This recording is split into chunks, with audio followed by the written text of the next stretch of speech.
Fighters.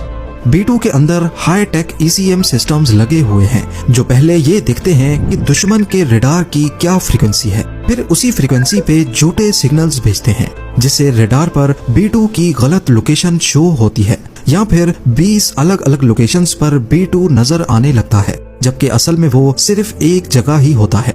ये system radar के signal को रिकॉर्ड करता है और उसे मॉडिफाई करके वापस भेज देता है। रेडार को लगता है कि ये सिग्नल जेन्युइन है पर असल में वो झूठ होता है। और सबसे मजे की बात, ये ECM सिर्फ उसी रेडार को गलत सिग्नल भेजता है जिसने उसे डिटेक्ट किया हो, ताकि दुश्मन को लगे कि शायद रेडार में कोई नॉइज या एरर आया है।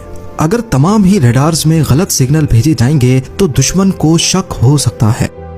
B2 बॉम्बर की बॉडी में ज्यादातर कार्बन ग्रेफाइट कंपोजिट मटेरियल का इस्तेमाल हुआ है। इस जहाज को टुकड़ों में बनाया गया और फिर इस तरह जोड़ा गया जैसे स्विस वॉच मेकर हर पुर्जे को पूरी परफेक्शन से जोड़ता है।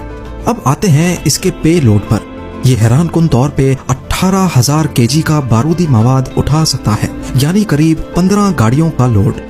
ये अपनी बेली के अंदर 80 JDAMs छुपा सकता है जो कि GPS गाइडेड बॉम्ब्स होते हैं, 16 B-83 न्यूक्लियर बॉम्ब्स और 16 AGM-158 जेसम मिसाइल्स जो कि स्टेल्थ क्रूज मिसाइल्स होते हैं। ये बॉम्ब्स B2 के इंटरनल बे के अंदर फिट किए जाते हैं और दरवाजा बंद हो जाता है ताकि फ्लाइट के दौरान स्टेल्थ बरकरार रहे। रेंज की बात की जाए तो ये अमेरिका से रशिया जाकर वापस आ सकता है, और अगर हवा में ही रिफ्यूलिंग की जाए तो B2 बॉम्बर दुनिया के किसी भी कोने तक जा सकता है। अफगानिस्तान वॉर के दौरान B2 बॉम्बर ने USA में मिजोरी एयरफोर्स बेस से टेक ऑफ किया।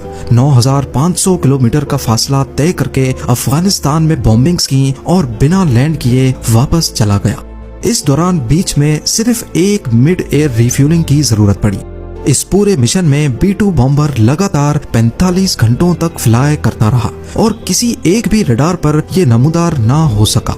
इसके अलावा 1999 में ऑपरेशन अलाइड फोर्स के दौरान भी इसे सर्बिया में बॉम्बिंग्स के लिए इस्तेमाल किया गया। 2003 में ऑपरेशन इराक फ्रीडम और 2011 में ऑपरेशन ओडेसी डॉन में भी B2 ने लीबिया में बॉम्बिंग्स की। B2 स्पिरिट बॉम्बर किसी भी मौसम में और किसी भी कंडीशन में फ्लाई कर सकता है। बेशक GPS सैटेलाइट्स ही तबाह क्यों ना हो जाएं, अपने बैकअप सिस्टम्स को इस्तेमाल करते हुए ये स्टार्स को देखकर भी खुद उड़ता रहता है। इसमें लगे हाई टेक सोनार कैमरास B2 बॉम्बर को दुनिया का सबसे बड़ा ऑब्स्टिकल अवॉइडेंस प्लेन बनाते हैं।